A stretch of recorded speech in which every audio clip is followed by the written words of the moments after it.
I always wondered, if that day had never happened, would my life have turned out differently? If Dad hadn't looked at me with those worried eyes, if Mom hadn't held my hand so tightly that my fingertips went numb, could I have stayed in those peaceful days forever? But life doesn't deal in what-ifs. That day came, and it changed everything. I was only 8 years old when I received the bad news. That day, I sat on the old wooden chair in the kitchen, my feet still too short to reach the floor, swinging in the air. My parents sat across from me, their faces more serious than I had ever seen before. My father, the strong man who used to lift me high into the air whenever I ran to him, suddenly looked fragile.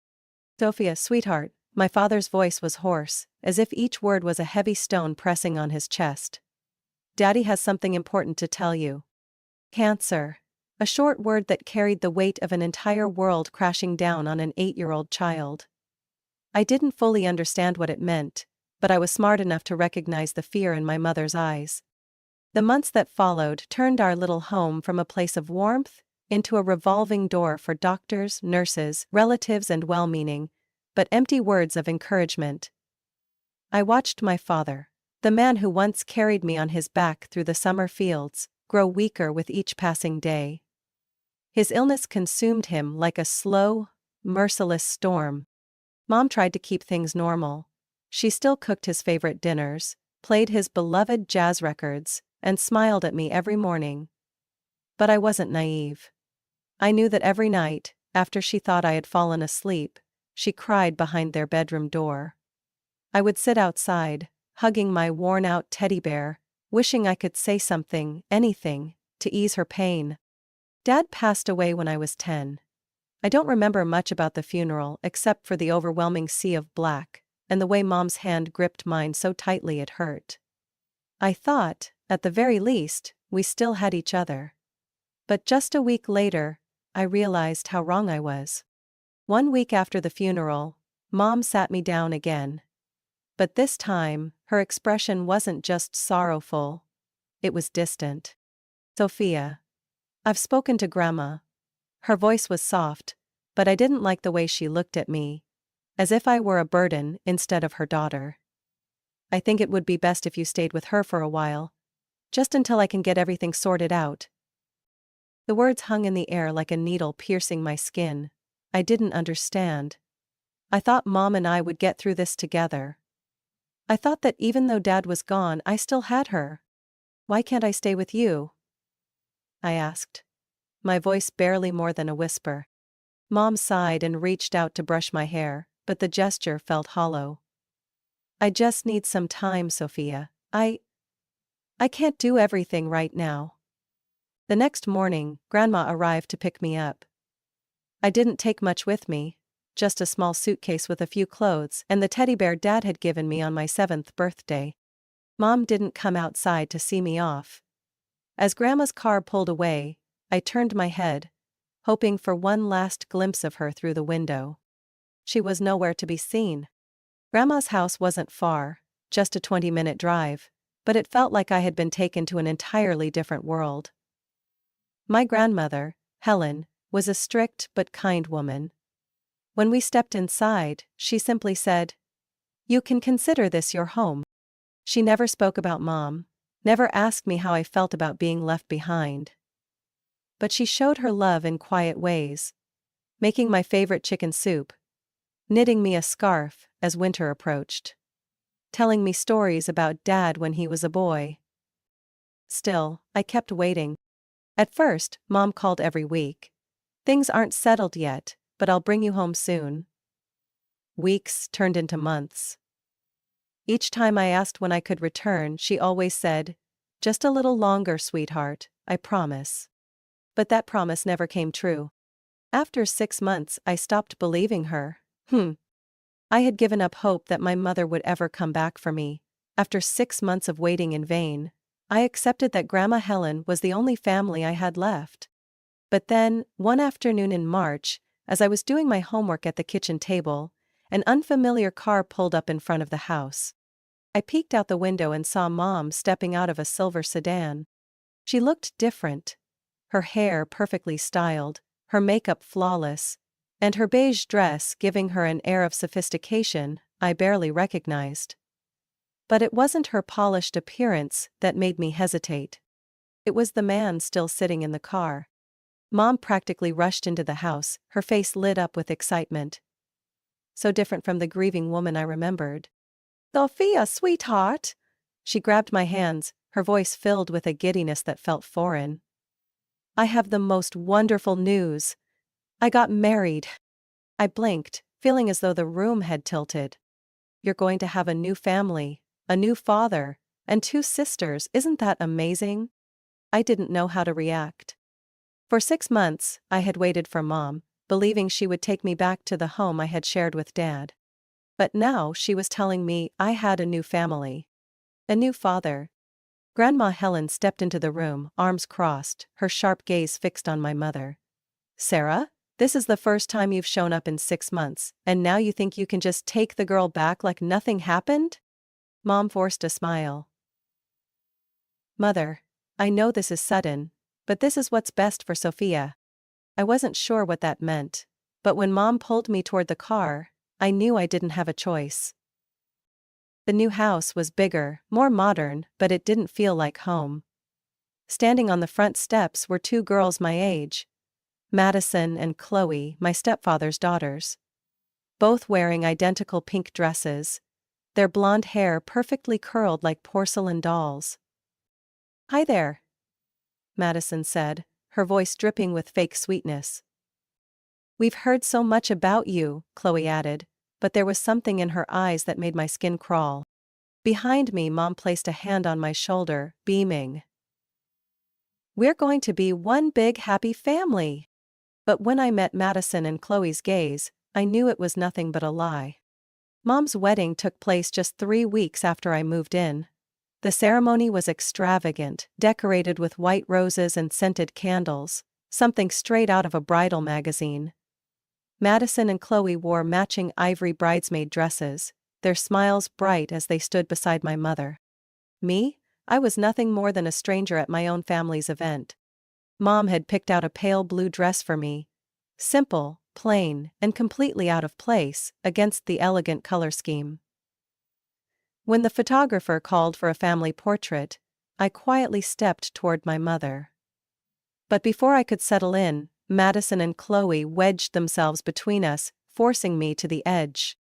"Careful, Sophia," Madison whispered, her voice light as air but full of meaning. I was nearly invisible in the wedding photos. When the pictures were printed and framed throughout the house, I had to squint to find myself, tucked away in a corner, like an outsider, rather than my mother's daughter. That Christmas only cemented my place in the family. Under the glittering Christmas tree, Madison and Chloe eagerly tore into their presents. Large boxes, wrapped in bright red ribbons. Their delighted squeals filled the room as they uncovered brand new iPads, designer sneakers, and expensive handbags. I carefully unwrapped mine, a cheap phone and a few bargain bin clothes I recognized from the clearance rack. Mom smiled as she watched me. "I thought you'd like it, Sophia. Your old phone was so outdated." I said nothing.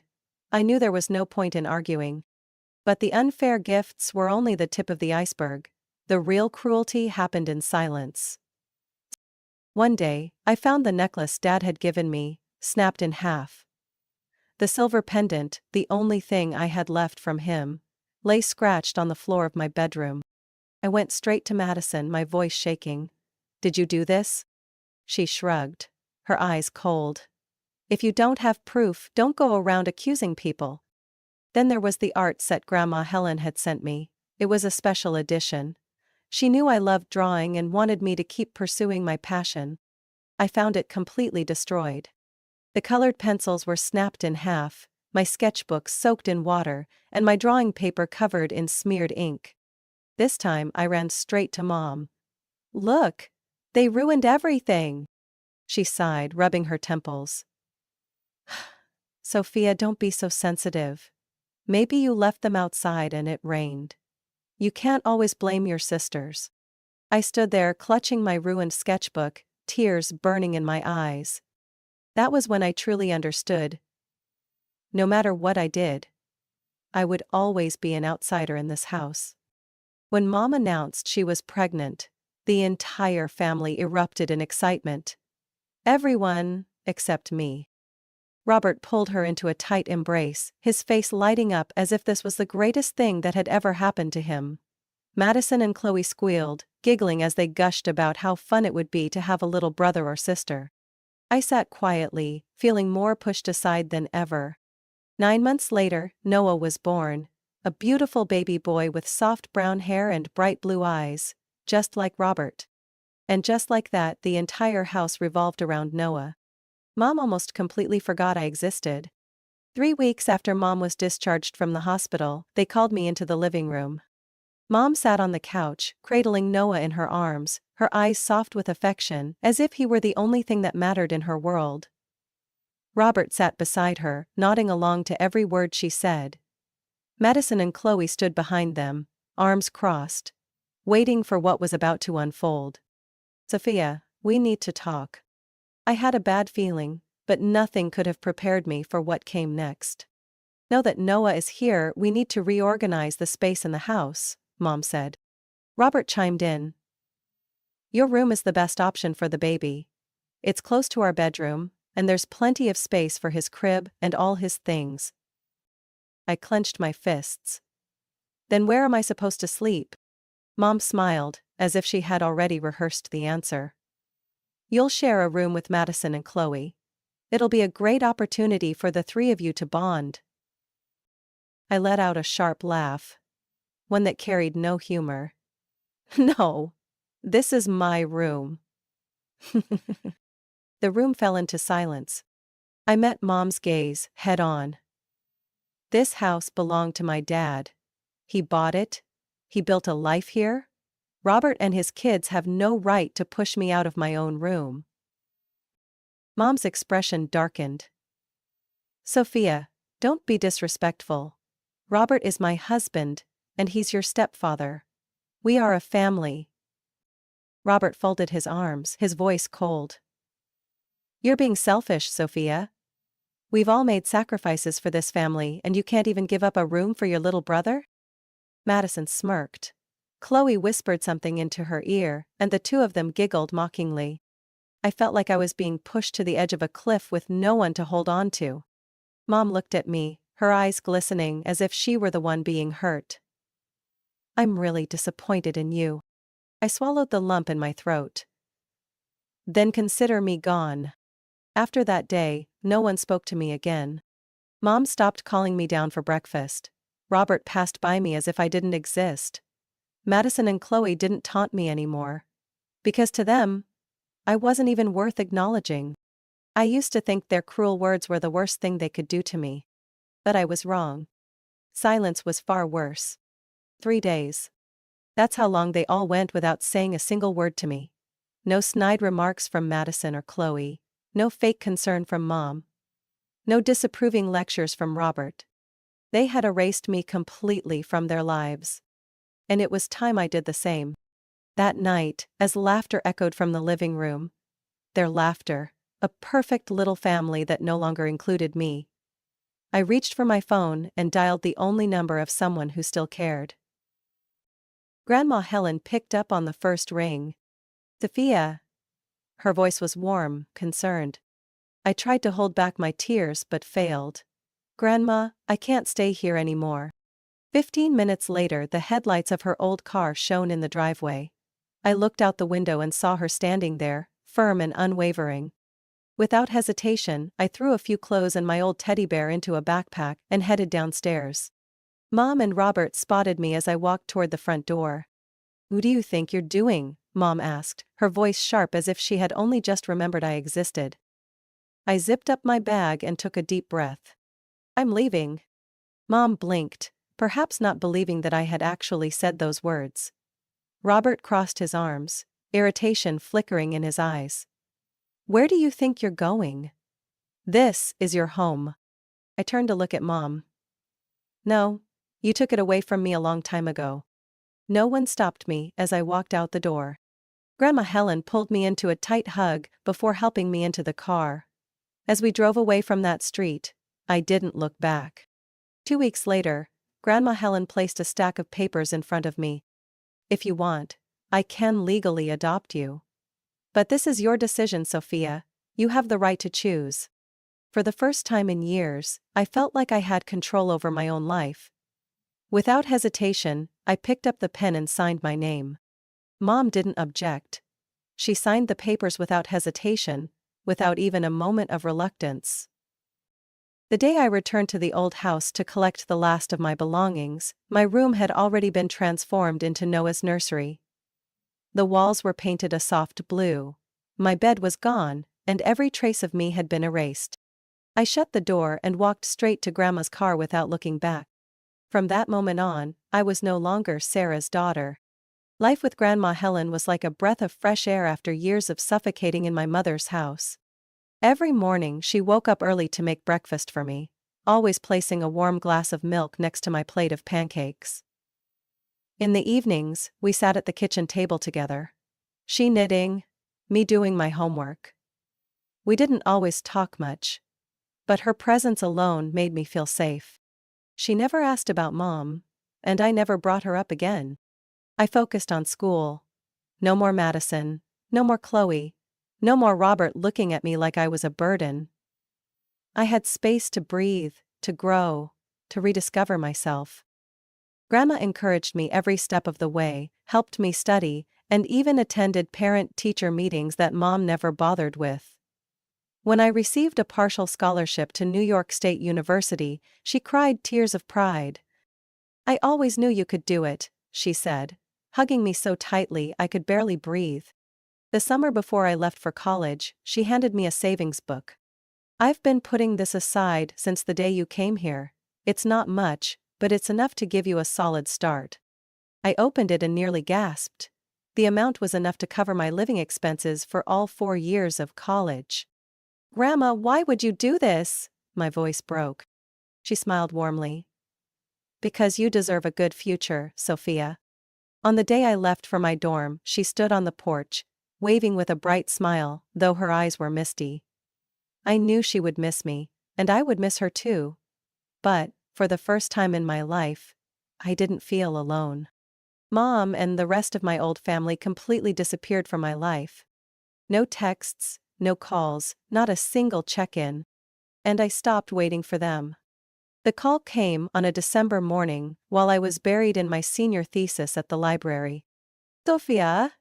Grandma Helen's voice was weak, a far cry from the strength I had always known. "I need to talk to you." I took the earliest bus home, but by the time I arrived at the hospital, she was too weak to sit up. "Don't worry. I've lived a full life." Her frail hand squeezed mine, thin and cold. I shook my head, swallowing back tears. "You have to stay with me, Grandma." She only smiled.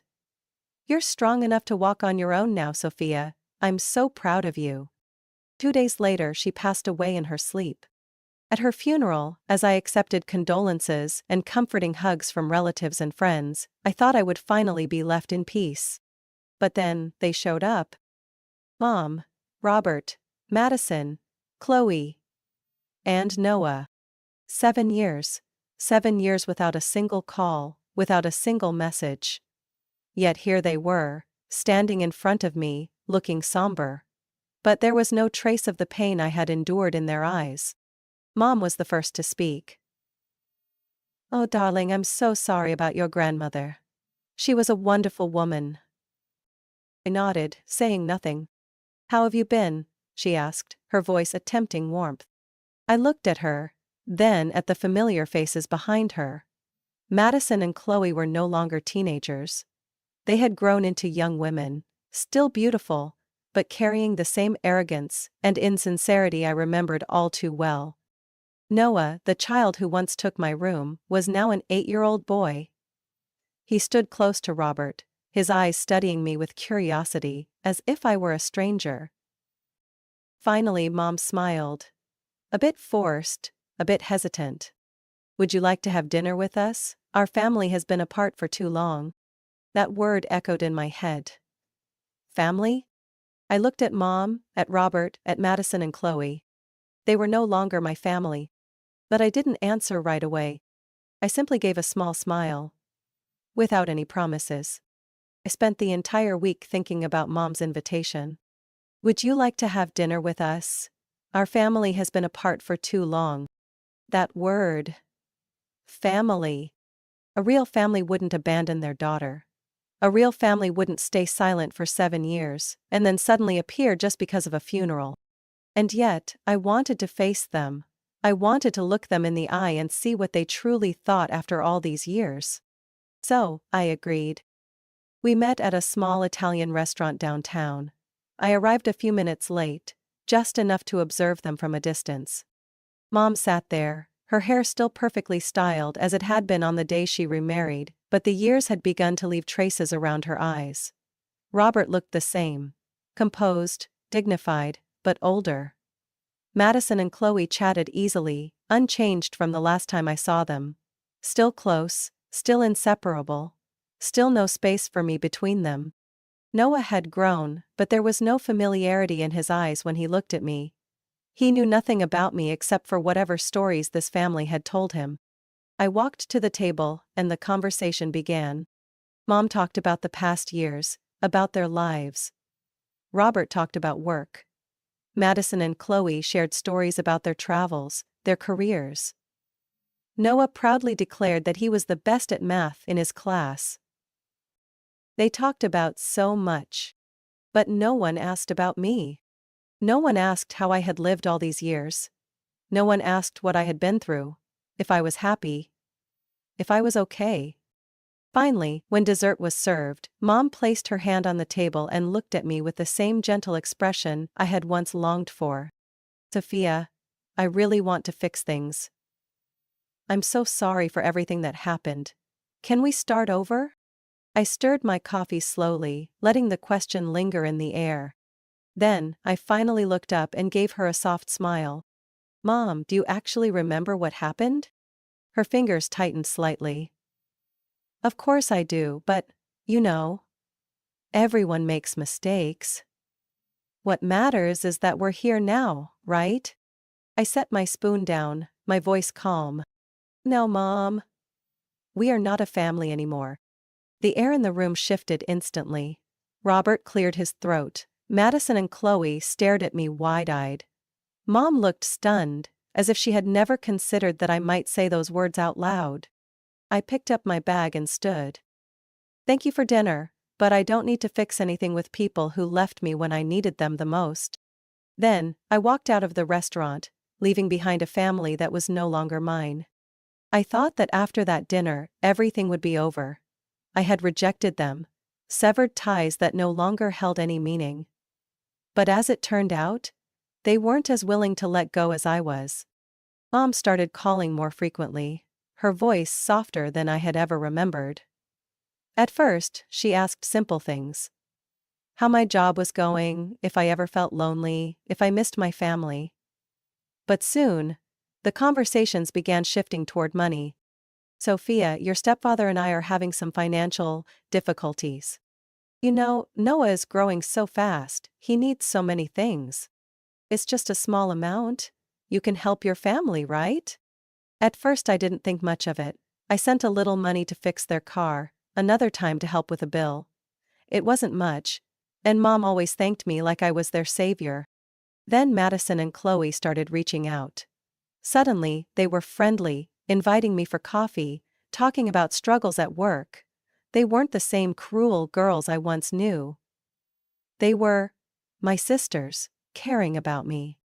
Or so I thought. Everything changed on a Saturday afternoon. I had just finished a Zoom meeting and went into the kitchen to grab a drink. I left my phone on the table, unlocked. When I returned, the screen was still lit. The call hadn't ended.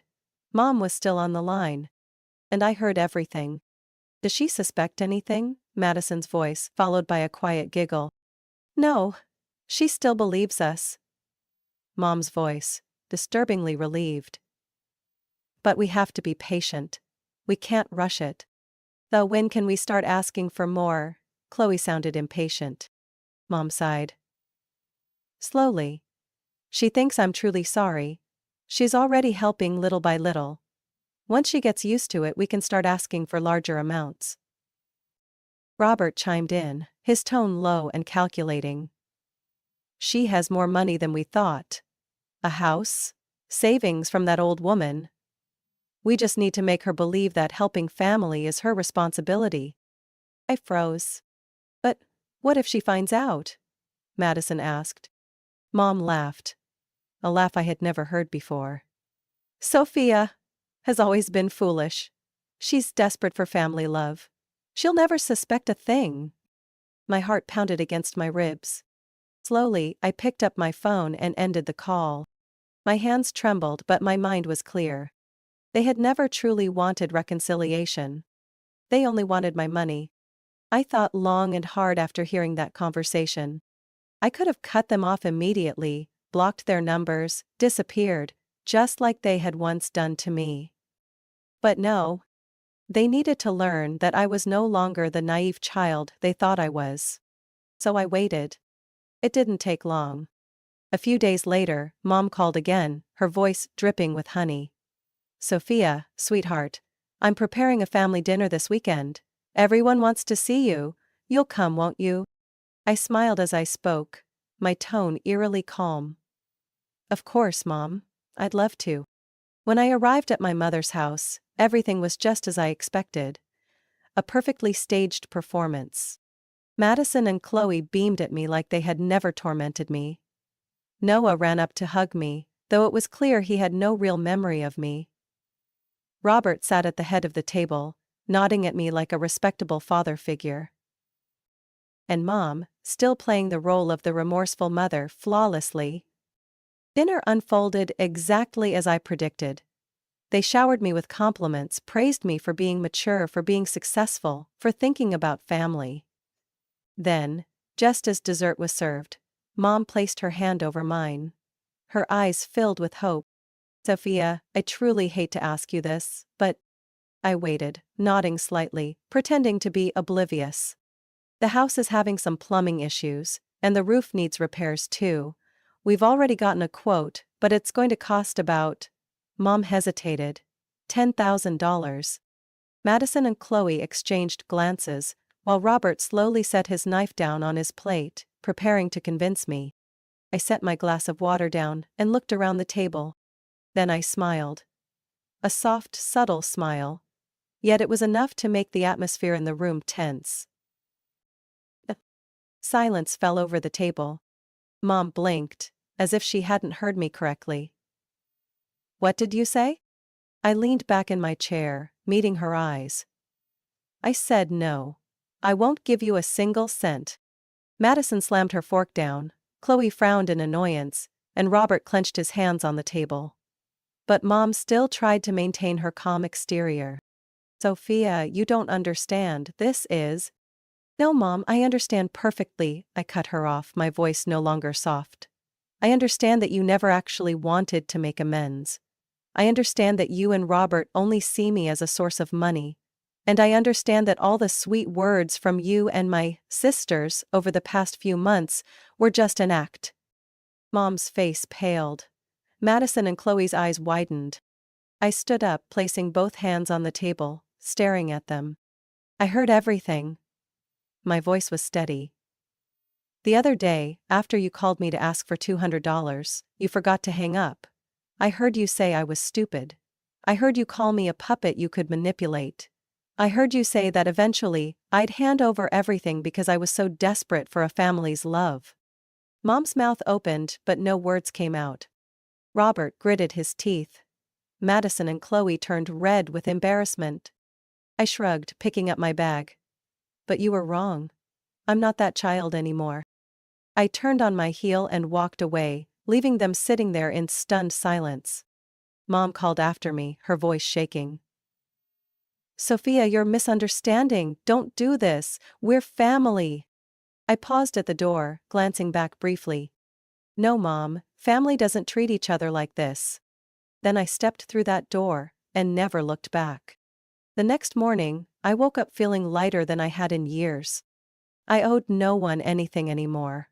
No more fake phone calls, no more honeyed words hiding greed, no more judgmental eyes waiting for me to make a mistake. I looked around Grandma Helen's house. The only place that had ever truly felt like home. The old photographs were still on the walls, the books she loved still neatly arranged on the shelves. But the space felt empty now. It was time to move forward. I called a real estate agent and decided to sell the house. "Are you sure, Sophia?" she asked, sounding surprised.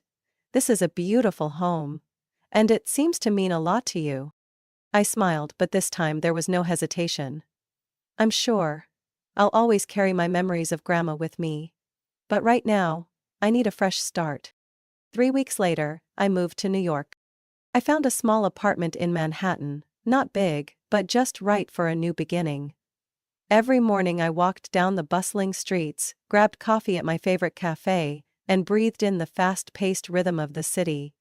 I threw myself into work with a renewed energy, truly feeling like I was in control of my life. No more obligations. No more manipulation. No one could take anything from me, ever again. The messages and calls from Mom, Robert, Madison and Chloe slowly dwindled when they realized I was never coming back. I blocked them all.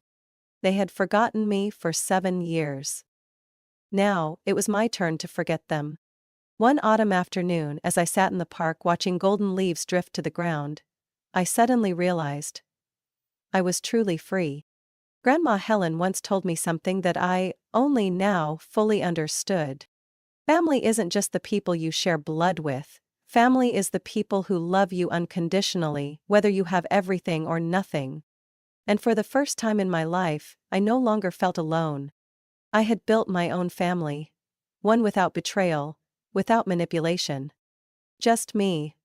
And the future I chose. Sophia's story is a powerful reminder that not all blood ties equate to real love. Sometimes, the very people who are supposed to protect us are the first to exploit and hurt us. But the most important lesson Sophia learned is that family isn't defined by blood. It's defined by love and respect. Letting go of the past, cutting off toxic relationships. It's not selfish, it's self-preservation. And it's the only way to find true happiness. What do you think about Sophia's story? Could you forgive a family that abandoned and used you? Share your thoughts in the comments below. And don't forget to follow the channel for more raw, emotional stories about family, love, and life.